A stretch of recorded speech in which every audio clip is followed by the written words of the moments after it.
Voltaremos agora com a palestra Compreendendo as Reações Humanas frente à Violência Psicológica. Nossa segunda palestrante dessa tarde, doutora Maria Cristina Milanês Werner, e quem fará a apresentação da doutora Maria Cristina é a membro da COPEVID, doutora Carla Araújo. Boa tarde. Eu tenho a honra, o prazer de apresentar a doutora Cristina Werner. Ela é psicóloga, é mestre em psicologia clínica pela PUC-Rio, delegada da Sociedade Brasileira de Sexualidade Humana no Rio de Janeiro, especialista em gênero e direito pela Escola da Magistratura do Estado do Rio de Janeiro, membra do Fórum, só assim, um detalhe, membra do Fórum Permanente de Enfrentamento à Violência Doméstica e Familiar e de Gênero, também da Escola da Magistratura do Rio de Janeiro, autora do livro Família e Direito, Reflexões Terapêuticas e Jurídicas sobre a Infância e Adolescente, doutoranda, acabou de ser aprovada agora, começa dia 3 de outubro. Estudos de Gênero na Faculdade de Direito da Universidade de Lisboa. Parabéns, Cristina. E ela também é autora do artigo que vai estar na nossa revista eletrônica do Grupo Nacional de Direitos Humanos, revista eletrônica do GNDH, com o artigo Valor da Narrativa da Mulher para o Reconhecimento da Violência Psicológica. Cristina, além de tudo isso, ela faz um trabalho e tem um ativismo em relação à expressão abuso sexual. E eu acho que essa é uma das principais fontes de inspiração que Cristina me deu. Por quê? Talvez ela explique melhor, mas eu vou falar um pouquinho, né? Se abusa daquilo que é permitido. Um abuso de álcool, um abuso de exercício físico, um abuso de comida, um abuso de sexo, de sono, tudo aqui. Tá me dando cola. Mas uma ofensa sexual a uma criança não é permitido.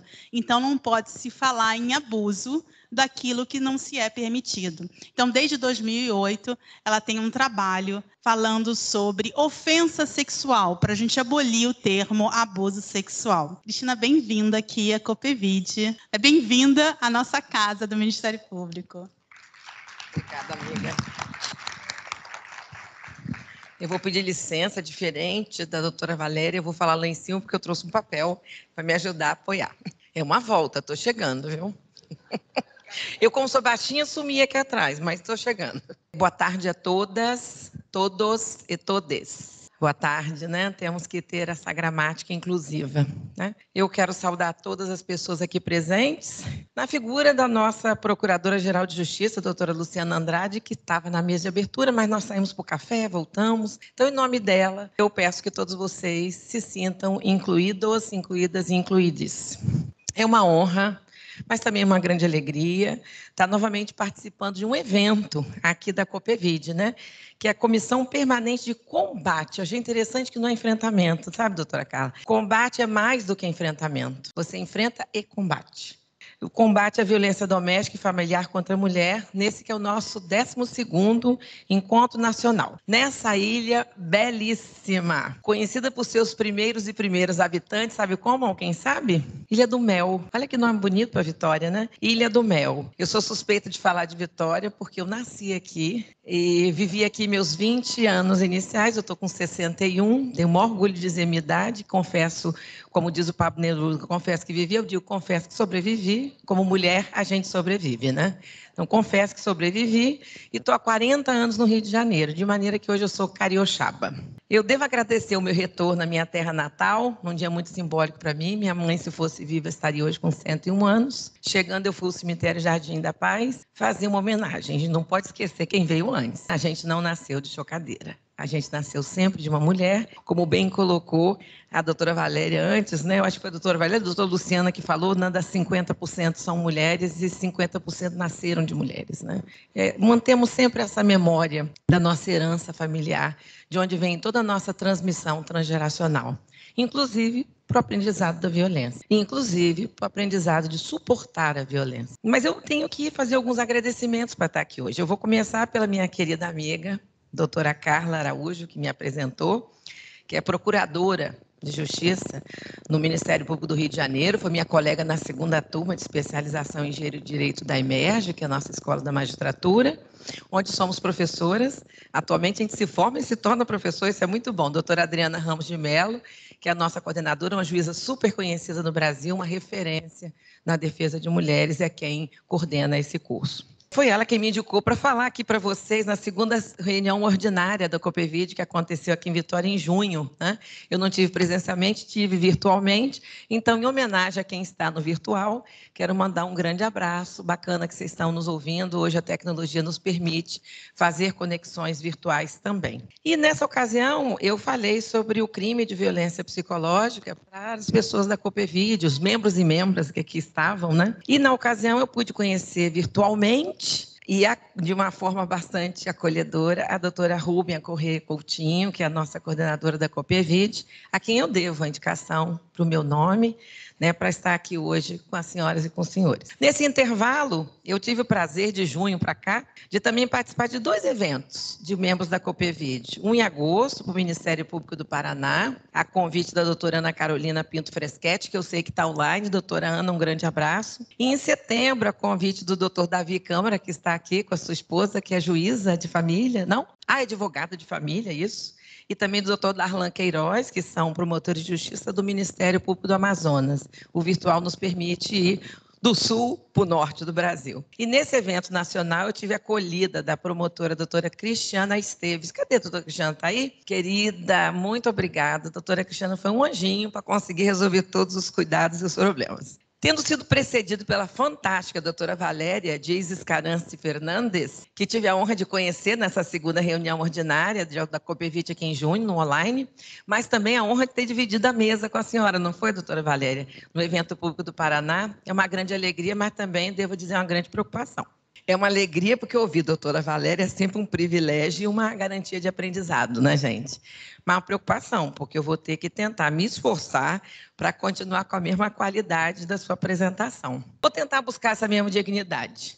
O que me tranquiliza é que aquilo que com certeza eu vou deixar de falar, ninguém fala tudo, todo o tempo, para todo mundo. Eu estou muito tranquila, porque com certeza vai ser abordado por 2 grandes psicólogas. Uma está aqui, doutora Daniela Reis, minha amiga de mais de 20 anos, que é aqui da cidade, apesar de ser carioca, a gente troca de lugar, e também que igualmente respaldou meu nome, junto à doutora Cristiane, obrigada, Dani, e também a doutora Cláudia Rezende Tavares, que são 2 colegas de profissão em quem eu me apoio, pela amizade, mas também pelo carinho e pelo conhecimento. Ambas vão fazer palestras amanhã, eu fortemente recomendo, não faltem, vai ser melhor do que a minha, com certeza. Meu tema de hoje, gente, é compreendendo as reações humanas frente à violência psicológica. E eu uso o famigerado gerúndio. Quem é que não odeia gerúndio? Estamos esperando, estamos atendendo, estamos aguardando. Mas eu estou usando o famigerado gerúndio de propósito, porque conforme esse tempo veio nos apregoa, e eu sou filha de um professor de português e latim, inclusive foi professor do Roberto Carlos em Cachoeiro, de Itapemirim, um querido, né? O nosso representante maior aqui do Estado, né? Como esse tempo apregoa, o gerúndio a gente usa numa ação contínua, uma ação que está em andamento, não finalizada no momento em que se fala dela. E é assim que nós temos que nos comportar em relação à violência de gênero. Estarmos em contínuo estado de vigília, de atenção, de acuidade, que no sentido figurado, acuidade significa grande capacidade de percepção, de finura e de sutileza. E aqui eu faço um pequeno parênteses para perguntar, todos aqui na sala são videntes ou nós temos alguma pessoa cega na plateia? Se não, só para dizer, se tivesse, que eu não estou passando slides, né? Ia me apresentar, não sei o que ia falar de mim, não, só estou dizendo que eu estou encolhendo. Ontem soube no meu endócrino que eu perdi mais 1 centímetro, então daqui a um pouco, na próxima vez da Copevide, eu vou estar aqui atrás um pouco mais baixinha. Vamos lá. Então, assim, a gente precisa estar nesse estado constante de vigilância. É deixar o que a Gestalt chama de awareness, que é esse estado permanente de observação. E por que eu estou preocupando desse estado de constante violência, desse modo de estar no mundo? Primeiro, porque as violências contra a mulher são inúmeras e ocorrem diuturnamente. Manhã, de tarde, de noite, não tem hora para acontecer. Segundo, porque algumas vezes elas são bem concretas, bem visíveis, mas em outras ocasiões elas são quase que imperceptíveis, simuladas e sem materialidade.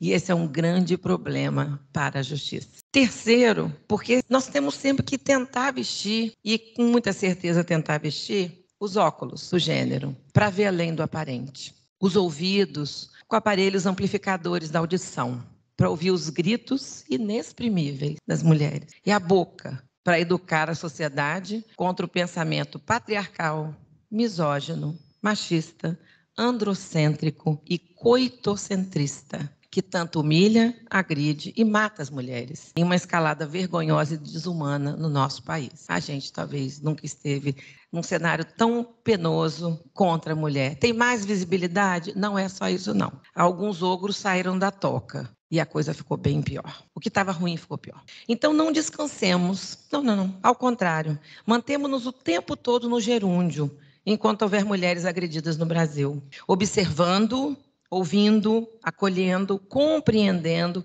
e fiscalizando a aplicação das leis de proteção das mulheres, sejam meninas, moças, adultas e idosas, contra homens inseguros e medíocres. Eu digo inseguro porque toda agressão é uma relação de poder, inclusive as violações sexuais, como o estupro, que nada tem de tesão sexual. Como sexóloga, posso dizer para vocês com toda certeza, não tem tesão sexual no estupro. Tem apenas tensão de poder e de força.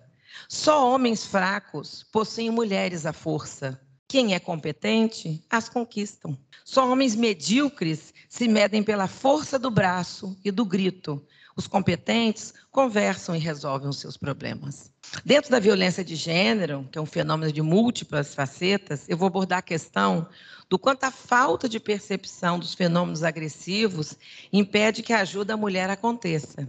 Em especial as mulheres, que o conceito da interseccionalidade, trazido pela ativista feminista, jurista americana, mulher negra e defensora dos direitos humanos, Kimberly Crenshaw, nos sinaliza, que é a mulher preta, a pobre, a de baixa escolarização, a moradora da periferia, a lésbica, a mulher transgênero, a com deficiência, a indígena, a imigrante, a cigana e tantas outras mulheres que a gente poderia segmentar em populações, não em raça, porque raça só tem uma, a raça humana. Nós temos populações diversas. E talvez a violência mais invisível, entre aspas, contra as mulheres seja justamente a violência emocional ou psicológica, já que muitas vezes carece dessa materialidade e de aspectos concretos e visíveis, que sempre estão presentes na violência sexual e na violência entre a parceria íntima, comumente conhecida como violência doméstica, cujo nome não é bom, esse nome, já que muitas vezes esse parceiro não mora no domus, que em latim quer dizer casa, lar. E muitas vezes, mesmo estando casado com essa mulher, mesmo morando com ela nesse domus, a agressão que ele comete ocorre muitas vezes na rua ou no local de trabalho dela, fora desse ambiente doméstico. Creio que seria mais adequado que a gente se referisse a essa violência doméstica como sendo violência entre parceria íntima. E uso parceria e não parceiros, porque dentro da nova gramática e nomenclatura inclusiva de gênero, parceiros íntimos deve se referir a 2 homens, parceiras íntimas a 2 mulheres. E ao utilizarmos o nome parceria íntima, estamos abrindo não mais um guarda-chuva de gênero, mas sim o que eu venho chamando de ombrelone do gênero. Ombrelone é aquele guarda-chuva enorme. Um guarda-chuva já não dá mais conta. Um ombrelone. Inclusive, eu utilizei essa expressão no último evento lá da minha delegacia estadual do Rio de Janeiro, da SBRASH, por alusão do Dia Mundial da Saúde Sexual, quando conversamos sobre prazer sexual. Quem tiver interesse em assistir esse bate-papo sobre prazer sexual, está lá no meu canal do YouTube, Cristina Werner, e a gente conversa com a presidente, a vice-presidente da SBRASH sobre esse tema, que mundialmente interessa. A gente tem uma mania de ensinar sexualidade quando ensina, gênero então não ensina, né?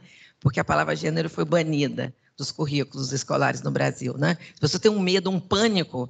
Se tem uma palavra que dá pânico, é gênero. Porque as pessoas confundem as coisas. Ninguém quer ensinar a criança a transar.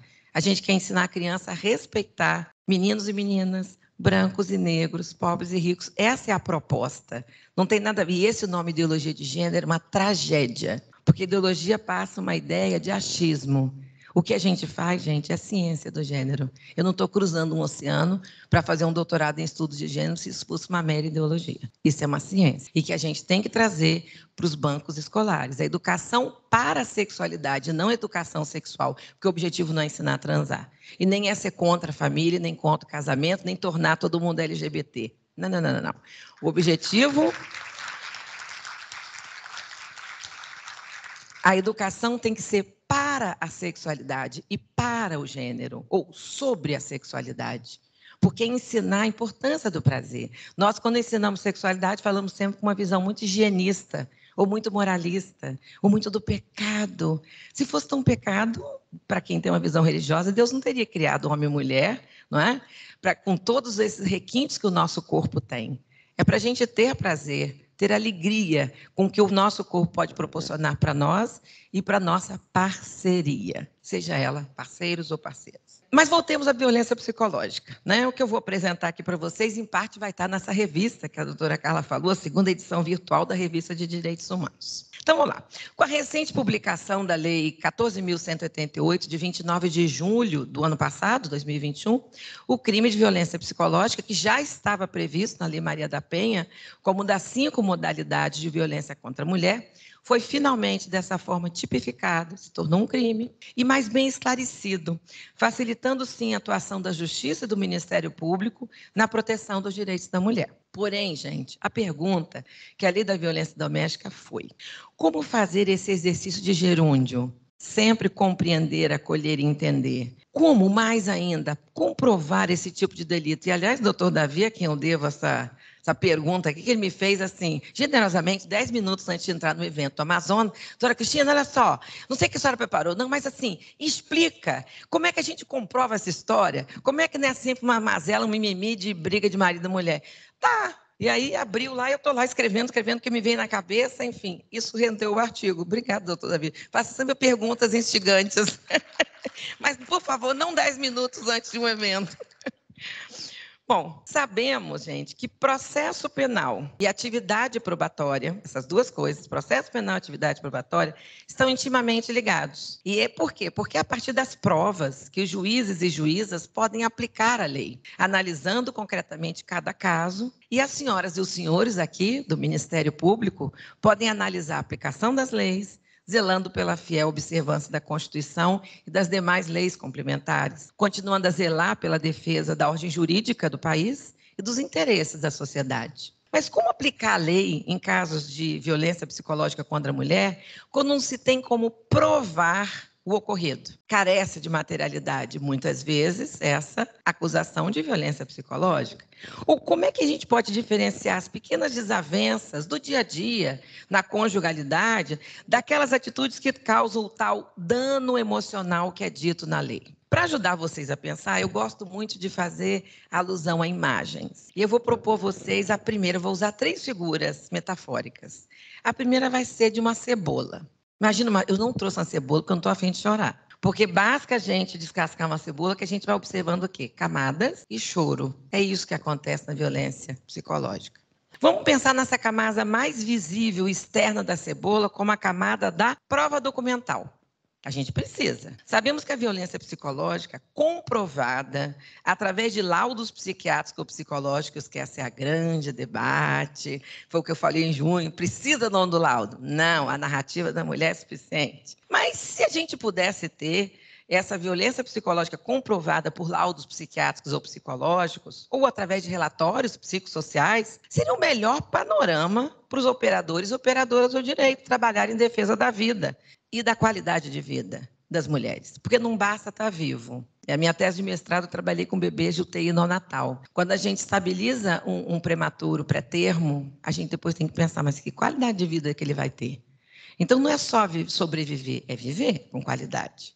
Porém, dada a dimensão territorial do nosso país e a diferença de desenvolvimento entre as regiões e as cidades, nem sempre nós vamos ter espaços de acolhimento e de prestação desse tipo de serviço para as mulheres. Além disso, nem sempre as mulheres têm noção dos seus direitos reais. Vide a história novelesca da Maria Bruaca, que não sabia que ela tinha direitos à separação e graças a uma advogada, troquei, mas agora lembrei, graças a uma advogada de família, ela conseguiu os seus direitos, que eu não sei se a tal daquela Serra do Sarandi está valendo mesmo aquela certidão, viu, gente? Hoje eu até voei com um peão do lado, eu voei com o Jaqueux, o peão que foi para lá agora, super simpático, eu conversando, já vou logo dar spoiler para vocês, ele não vai acabar com o Arcídios, viu?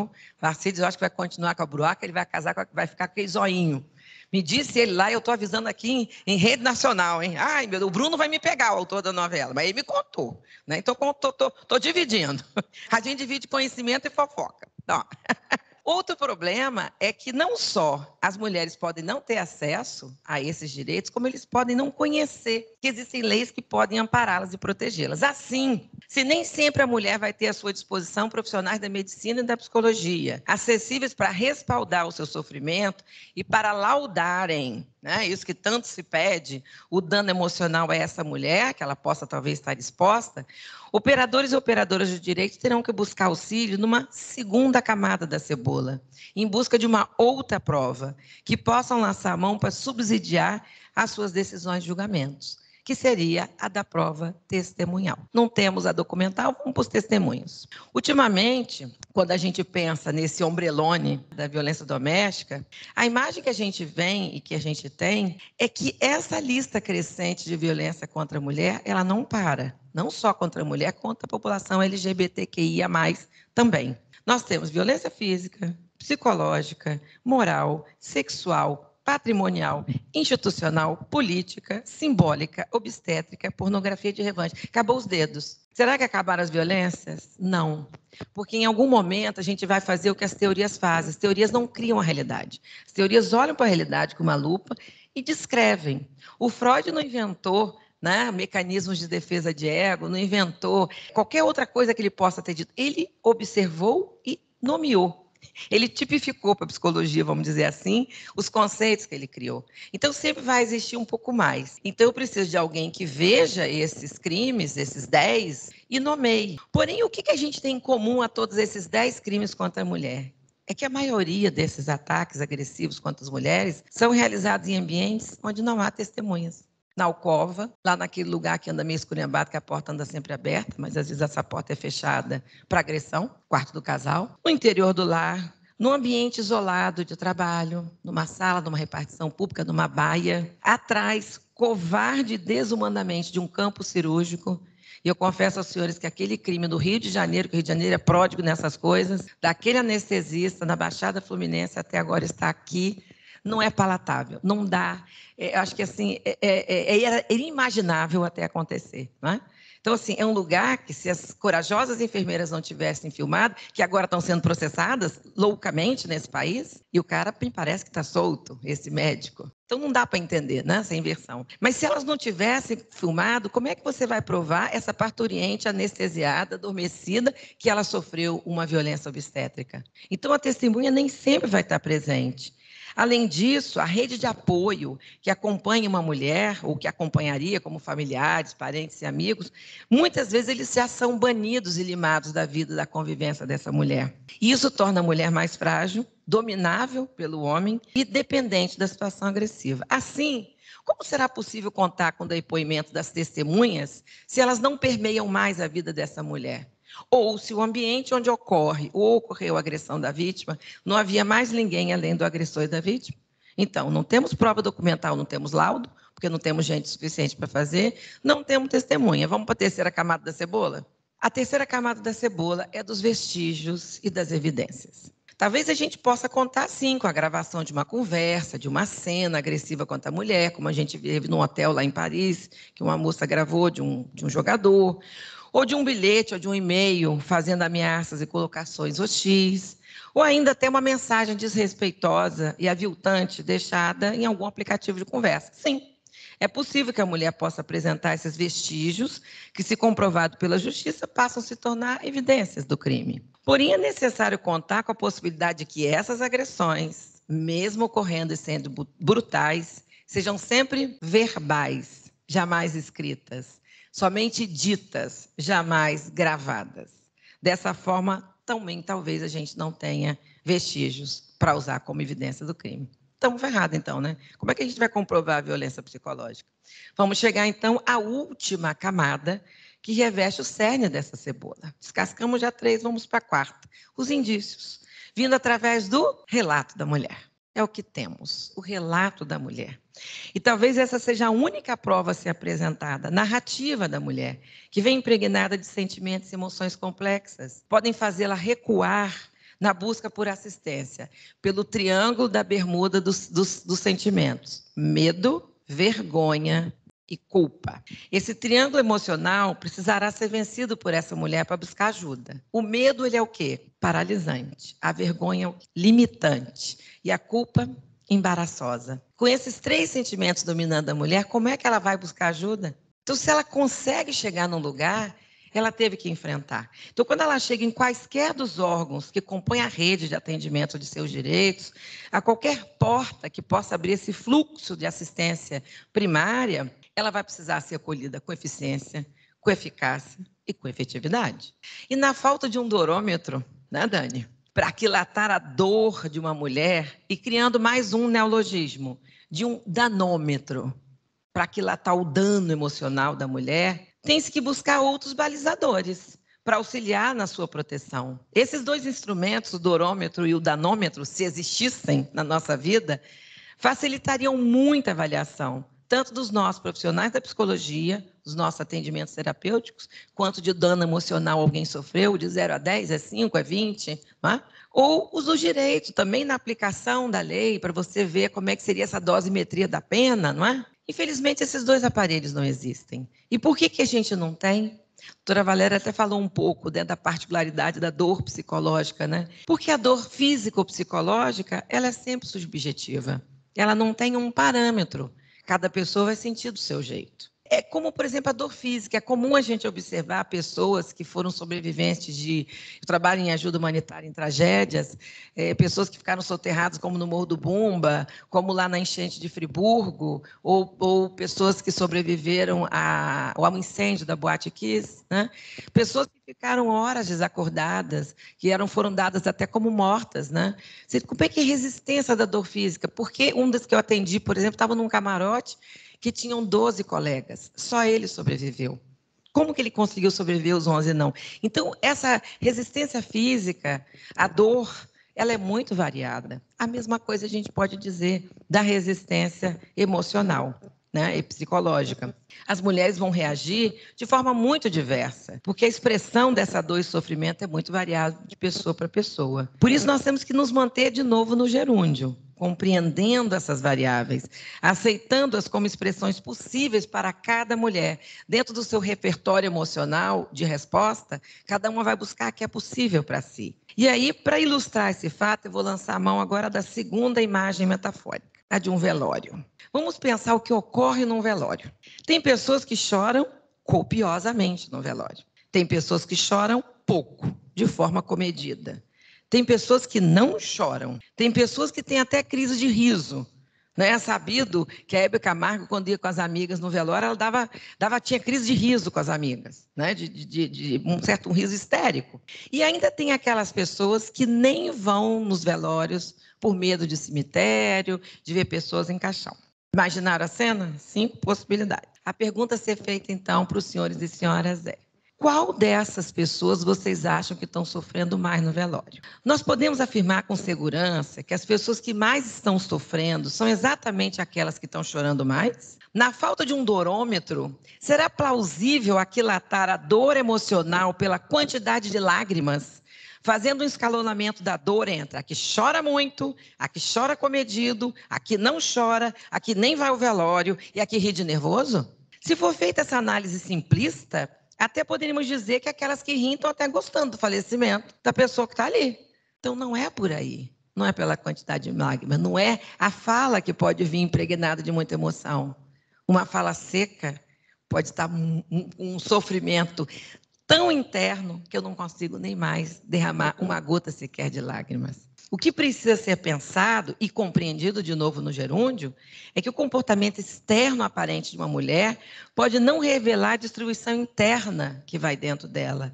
Ela pode estar vivendo algo similar a uma síndrome de burnout, que acontece em ambiente de trabalho, só que no ambiente doméstico ou relacional. Como a palavra diz, burn, to burn em inglês é queimar, ela pode estar queimada por dentro, com uma casca externa e aparência intacta, sem choro, mas internamente destroçada. E essa aparência tranquila ou minimamente estável já pode ser o terceiro estágio de enfrentamento à violência, o do congelamento ou da dissociação, que nós já vamos explicar em seguida.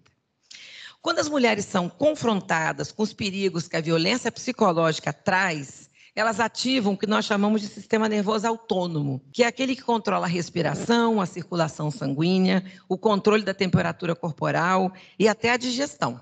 E aí vale a pena a gente pensar quantos quadros de asma, hipertensão, febre, má digestão, gastrite, úlcera, diarreia, constipação, síndrome de colo irritável, não podem estar relacionados à violência emocional, a um estresse agudo ou crônico que essa mulher possa estar sentindo.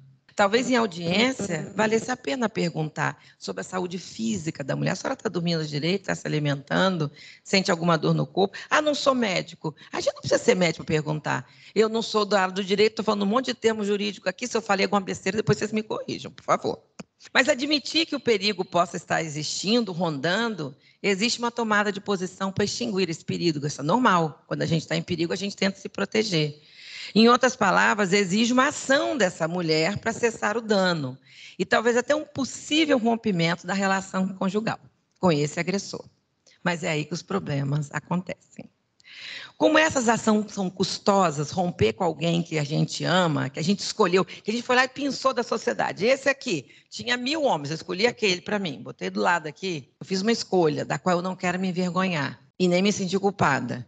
Admitir que eu errei, fiz um erro de alvo, é muito complicado. Então, eu vou tentar tudo, né? Vou tentar ações muito custosas, emocionalmente falando, para resolver, a doutora Valéria falou um pouco disso, para me acomodar. E o Freud chamou isso de mecanismo de defesa de ego, utilizando o processo de negação. Eu vou negar que isso está acontecendo. Aí gritou com você quando? É muito interessante que eu me recordo de uma paciente quando separou, aí as pessoas começaram a relatar casos para ela. Você se lembra aquela vez que você veio em tal lugar e falou assim, não. Nossa, é mesmo. Há um apagamento. Quando a gente está numa situação sem saída, os nossos lobos temporais, eles se fecham, e mesmo que tenha a porta de saída de emergência, eu não vejo. É impressionante, a mulher põe antóleo e só vê o homem na frente dela. E o que ela precisa fazer? Uma verdadeira gambiarra emocional para continuar vivendo numa relação que agride, com homens que agride verbal e emocionalmente. Elas vão vivendo como elas podem, literalmente com a corda no pescoço. Uma vez que esse acúmulo de tipo de violência, ao minar a autoestima da mulher, pode levá-la à espiral do suicídio, que a gente sabe que quando a autoestima está baixa, se pode chegar nesse nível, ou a espiral da agressão física, que levando ao feminicídio. Assim, a ameaça verbal emocional que ela sofre na violência psicológica, se ela vai se tornando muito contundente, a mulher já não consegue mais repousar nesse mecanismo de defesa do ego chamado negação. Porque está tão evidente que ela vai ter que encarar. Então, o primeiro estágio é negar. Só que eu não vou mais conseguir, porque as pessoas estão comentando, eu também estou vendo, então eu vou ter que ir à frente. E aí, para a gente compreender melhor o que a mulher vai fazer, eu vou trazer para vocês a teoria dos 3 Fs. São 3 verbos em inglês que começam com F. O primeiro deles é o verbo to fly, que significa voar, escapar, fugir. O segundo verbo é to fight, que significa lutar, combater.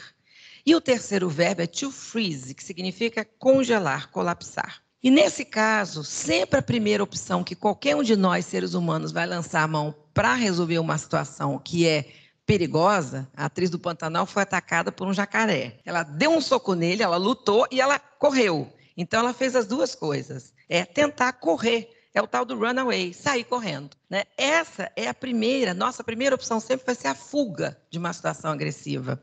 E segundo esse autor, chamado Jack Pencept, a resposta de fuga está associada à ativação dos nossos circuitos do medo. Quando a gente tem medo, a gente corre. O medo, então, ele é protetivo, ele é bom. Sentir medo é bom. Porque quando a gente não tem medo, quando a gente só tem covardia, a gente não consegue caminhar, né? É muito difícil. Então, a gente tem que ter um pouco de prudência, sim, mas tem que ter um pouco de coragem. Coragem até para fugir, correr esse risco. Então, o medo, ele é protetivo, ele é mobilizador. E ele vai tentar levar a mulher a fugir dessa situação, para tentar escapar da relação ofensiva. Só que essa possibilidade de fugir nem sempre se mostra disponível para a mulher. Ela precisa contar com uma boa rede de apoio, porque ela tem que ter um lugar para onde ela vai. Ela tem que ter casas, tem que ter política pública que ofereça espaço de acolhimento para essa mulher, inclusive com seus filhos. E nem sempre ela tem. Nós sabemos que muitas mulheres se encontram, inclusive, desenraizadas, longe das suas famílias de origem, da sua parentela, do seu local de nascimento, vivendo em situação de violência estrutural, espoliadas, sem o menor conhecimento das instâncias de defesa dos direitos da mulher. E a presença da prole pode dificultar essa saída. Você viu o caso que a doutora Valéria contou, que ela ficou com medo de ir embora, dele matar os 3 filhos. Isso é uma das coisas mais terríveis da violência psicológica. Ele fala, eu me mato se você for embora, ou eu mato os seus filhos, que deixam de ser nossos, né? É interessante essa conjugação, né? Dos pronomes possessivos. De repente, é só dela, né? Realmente, o homem não consegue ver a prole como sua. Será que é porque não gestou? Ou porque não cuidou? Porque existe um ponto de tangência, esse bebê que é idealizado pelo pai ao nascer, tem que se encontrar o bebê idealizado sonhado com o bebê real. A partir daí começa a se desenvolver o amor paterno. Será que houve esse contato? Enfim, então se fugir e cessar esse dano por falta de apoio, de dinheiro, pela dificuldade de ter da prole, não é possível, o que ela vai tentar fazer? Ela vai tentar lutar. E segundo Jack Pencept, a resposta de luta está associada à ativação dos nossos ciclos de raiva. Porque quando a gente está com raiva, a gente fala, não vou conseguir, você vai ver só uma coisa, e vai lá e faz. A raiva ela é mobilizadora. E ela, então, ativada, ela vai tentar partir para a ação. Só que muitas vezes não é possível nem fugir nem lutar. E isso vai ocorrer muito frequente, por quê? Porque a anatomia masculina ela tem uma superioridade sobre a anatomia feminina. Os homens têm uma ossatura maior, têm uma massa muscular maior. Por isso que os recordes nas Olimpíadas são maiores dos homens. E isso é ancestral. Como é que era antigamente? A gente vivia tudo na caverna, a mulher cuidando da prole, que era um filho atrás do outro, não tinha pílula.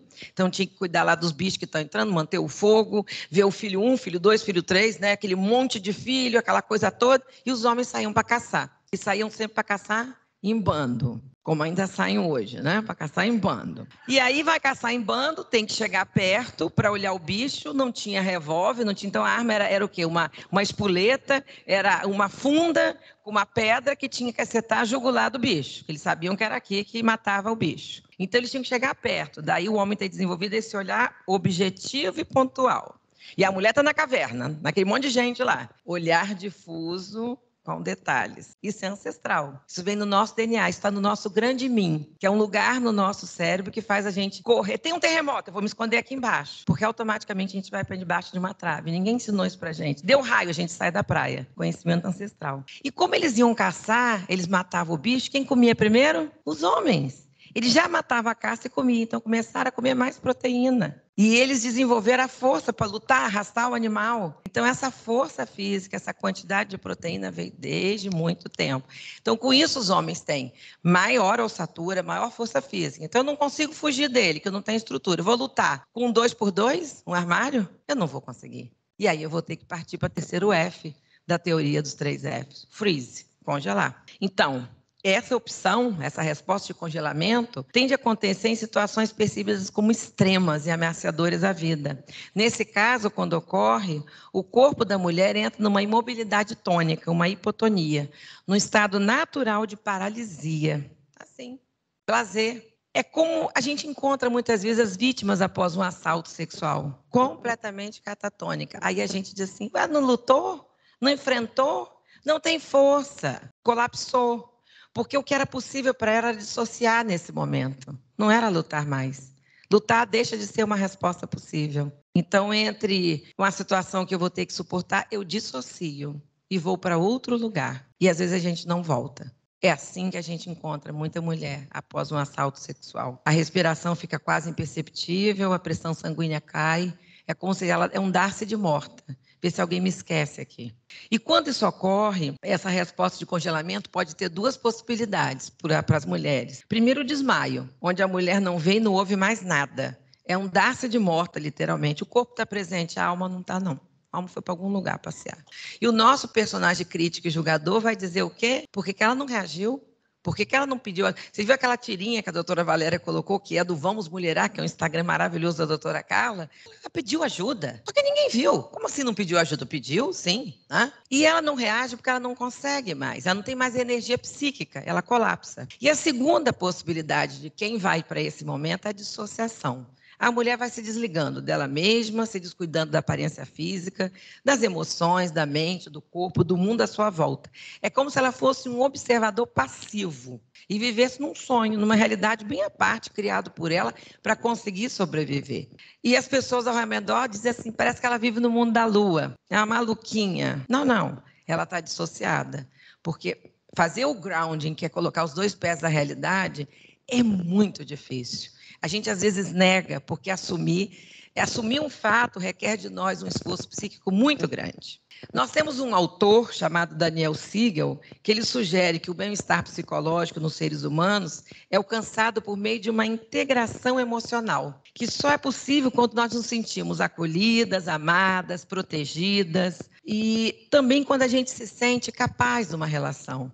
E isso, quando uma pessoa sofre violência psicológica, a reação dela frente a uma situação nova é diferente de quando você não sofre. Quando você não sofre uma violência emocional, você está aberta para novas relações. Quando você sofre, você se congela, você se contrai. Então, é muito difícil uma mulher conseguir ter a vida dela com toda a possibilidade que ela tem. Até porque também ela se mete num outro dilema, que é o dilema da briga entre a dignidade e a conectividade. O que acontece? Esse dilema se dá da seguinte maneira nesse sofrimento psicológico. Se a mulher rompe com o agressor, como solicita sua dignidade humana, ela vai perder a conexão com ele. Mas se ela se mantém na relação, ela mantém a conexão com o seu agressor, mas vai perder a sua dignidade. Então, esse é um dilema difícil também para a mulher romper. E para poder exemplificar para vocês, eu não sei como é que está meu tempo, mas eu vou tentar pular um pouco aqui, eu quero trazer a minha terceira e última metáfora, que é a metáfora da folha do papel. Quando uma mulher passa por uma situação traumática, como essas que acontecem na violência psicológica, ela tem um choque. Como é que falou assim comigo? Ela entra em crise, mas será que é essa pessoa certa que eu quero conviver? E se ela não for atendida de uma forma eficaz, rápida e de maneira adequada, isso vai se tornar, se ela conseguir ser atendida, vai se tornar um processo de aprendizagem. Ela vai aprender que ela tem que ficar muito cuidadosa com as relações em que ela se mete. Então, quando a mulher sofre um processo de choque, que ela entra em crise, é como se fosse essa folha aqui, que eu amasso, tá? Está amassada. Mas ela foi atendida a tempo. Ela recebeu ajuda psicológica, ela recebeu apoio da justiça, a pessoa foi responsabilizada, ela está longe dele. Então, ela volta a estar inteira, amassada. E esses amassos, essas marcas, são como que formas de aprendizado. Eu olho e me lembro. Então, eu tenho que ter mais cuidado na minha próxima relação. Então, houve um aprendizado da violência. Porém, se a mulher sofreu uma situação traumática, tiver um choque, entrar em crise, não for atendida dentro do que a gente chama de janela de imunidade psíquica, 4 meses, a tempo, de forma rápida, eficaz e a contento, dentro das necessidades de cada pessoa, isto é, se o atendimento psicológico demorar, for de pouca precisão, não for de boa qualidade, tiver pouca duração, se não tiver uma qualificação para se trabalhar com trauma, essa pessoa poderá entrar em TEPT, que é transtorno de estresse pós-traumático, que só acontece, e a gente considera como tal, 6 meses depois de um evento ocorrido. É como se essa folha de papel aqui, ó, que ela fica cindida em 2, dividida no meio, tá? Essa folha de papel, ela pode ser colada. Pode ser colada através de muita terapia, através de muita ajuda, até espiritual, ajuda familiar, ajuda da justiça. Para juntar essas duas partes do ego que ficaram fragmentadas, eu vou precisar de apoio, porque senão essa mulher vai continuar em TEPT. Então, a primeira solução, aprendizado, quando eu sou acolhida a tempo, não me rasgo, não me cindo, não há um splitting do ego. Segunda situação, eu me rasgo, não tive atendimento adequado, entro em TEPT. Mas tem uma situação pior, que é a situação de 220 volts. Essa situação se dá quando a mulher, vivencia uma relação de situações constantes de choque, crise, choque, crise. E aí ela vai ficar igual essa folha de papel, onde ela tem o primeiro choque, entra em crise, tem o segundo choque, entra em crise, tem o terceiro choque, entra em crise, tem um quarto choque, entra em crise. E ela faz, um splitting. Se cindiu totalmente. É uma pessoa que não consegue mais conectar e está no mundo com esse aterramento psíquico que a gente precisa ter para viver. Essa cisão do ego, essa enorme fragmentação, como essa folha de papel rasgada em inúmeros pedaços, nessa situação, a atuação do resgate emocional precisa ser muito mais rápida, intensa e duradoura. Vai demorar para colar esses pedacinhos todos. É diferente de um rasgo só ou de um amassado. Em situações assim, de forte violência psicológica, emocional e física, podem ocorrer o quê? Lapsos de memória. Lapsos, pedaços da memória. Porque a mulher vai apresentar apenas um fragmento de memória na delegacia, um fragmento de memória lá no juizado, um na promotoria, um na ONG que acolheu. E é importante que a gente entenda que essas mulheres não estão inventando uma história diferente. Elas estão trazendo pedaços da mesma história, que só podem ser lembrados em fragmentos, porque lembrar da história toda é tão dantesca, é tão sofrido, que eu não dou conta de ficar nessa chapa quente. Então é importante a gente entender, não são histórias diferentes. E mais, ela pode lembrar da agressão da sexta-feira, um pedaço, da outra do domingo, aí ela mistura. Aí a pessoa diz, mas você não falou que você chegou em casa? Mas eu já nem sei mais. E não sabe mesmo, porque foi tão reiterado, choque, crise, que ela já não sabe mais o que é da sexta, o que foi de setembro, o que foi de agosto. Isso não quer dizer que a cada hora, então, vai vir uma história, mas um pedaço dessa história. E é importante que aquelas pessoas que julgam mulheres agredidas tenham um olhar holístico, global, que conheçam esses mecanismos, para não qualificar essa mulher de mentirosa, que inventa a cada hora uma história. É calibrar os nossos olhos, os nossos ouvidos, para ouvir e ver como a violência tenta apagar os seus rastros. Só deixa um pedaço para desqualificar essa fala. A compreensão dos senhores e das senhoras precisa começar com esse olhar e ouvir empáticos dessa limitação de memória traumática da mulher. Se o ditado popular diz que recordar é viver, eu creio que, nesses casos, relembrar é quase morrer de novo. Respeitem os lapsos de memória da mulher. Esquecer é um mecanismo psíquico de proteção. É o que de melhor essa mulher pode fazer por ela mesma.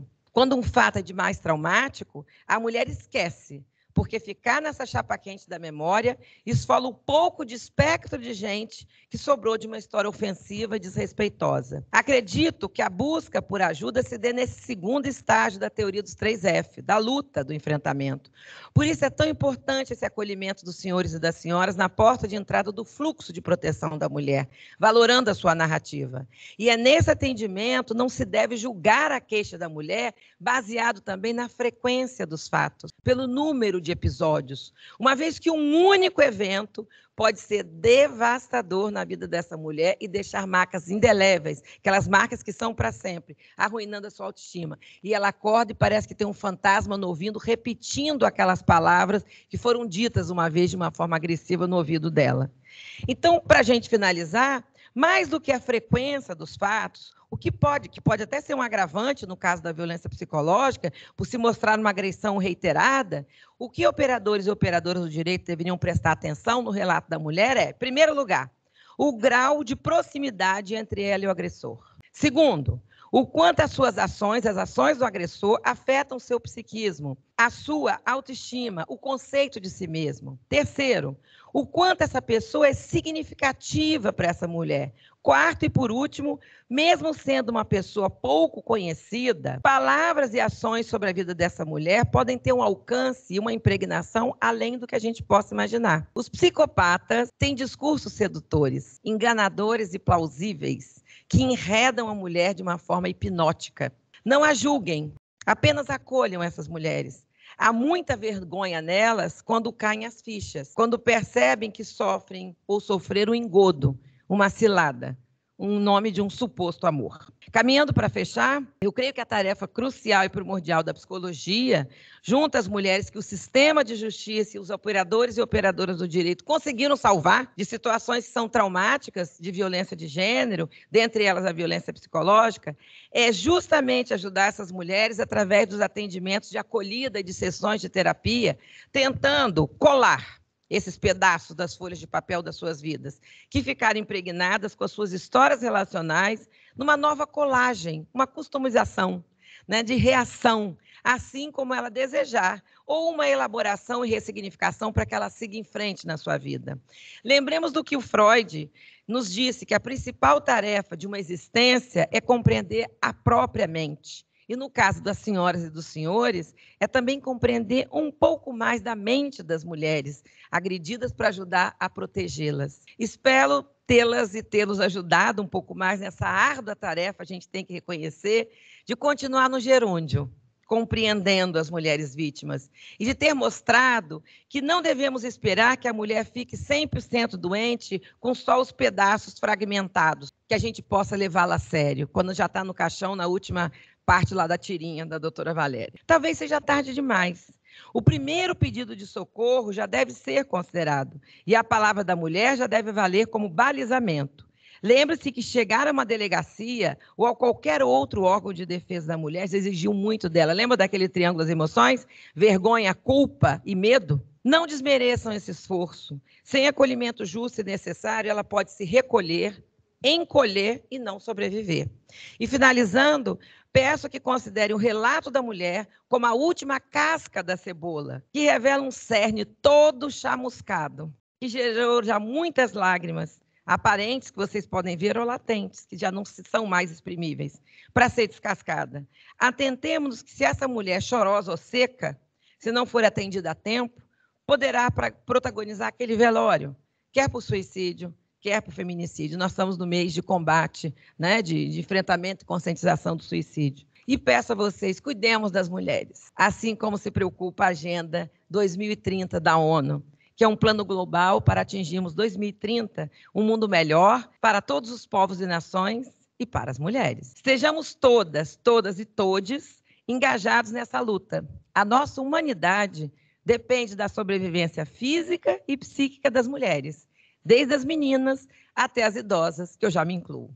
Mantenhamos nessa luta do gerúndio, enquanto houver feminicídio e todo tipo de violência nesse país. Muito obrigada.